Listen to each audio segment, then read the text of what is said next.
Not taking action is more dangerous than taking action.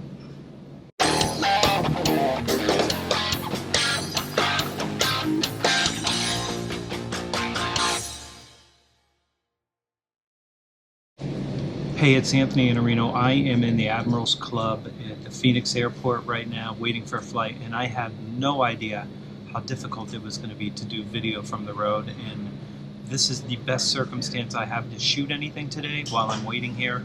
So there's people around me, there's noise, but I've got a GoPro and it's set to 4K, and we're going to do the very best we can with audio because that's what we do.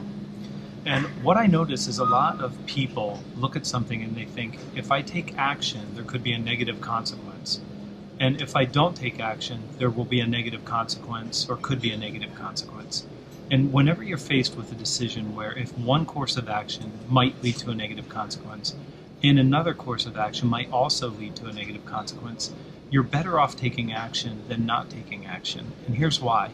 If you take action, at least you can change the circumstances that you're dealing with and potentially get a better outcome than not taking action.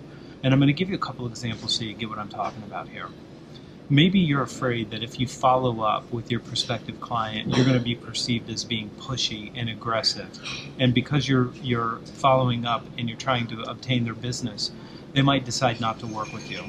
But the greater danger is that they're not really going to be offended that you called and followed up. In fact, they're going to want you to follow up. And that when you follow up, they're going to understand that you're the kind of person that follows up on commitments and is going to help them really try to make change. And let me give you another one I see all the time. And this isn't just salespeople. It can sometimes be on the client side.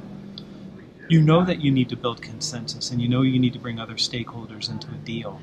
But you're afraid if you bring them in, then they're going to have objections, they're not going to like what they see from your solution, they're going to want to change things, or they're just going to want to kill the deal altogether. Those things are all possible.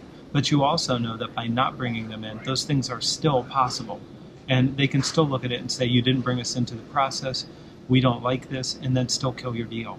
So whenever you have a decision to make between taking action or not taking action, what you're doing is you're fearing a certain danger, but potentially not the right danger. And I would tell you, the greater danger for you is in not following up with your prospective client. And if you have to follow up, it's because you didn't gain a commitment that you should have gained in the first place.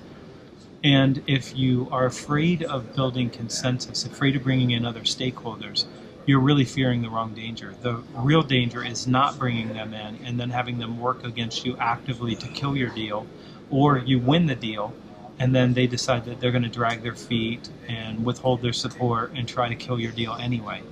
So think about this and think about what you do where you fear the wrong danger and you think that not taking action is a safer course than taking action. And I'm going to challenge you to think about this because in almost every circumstance it makes more sense to take action than not take action.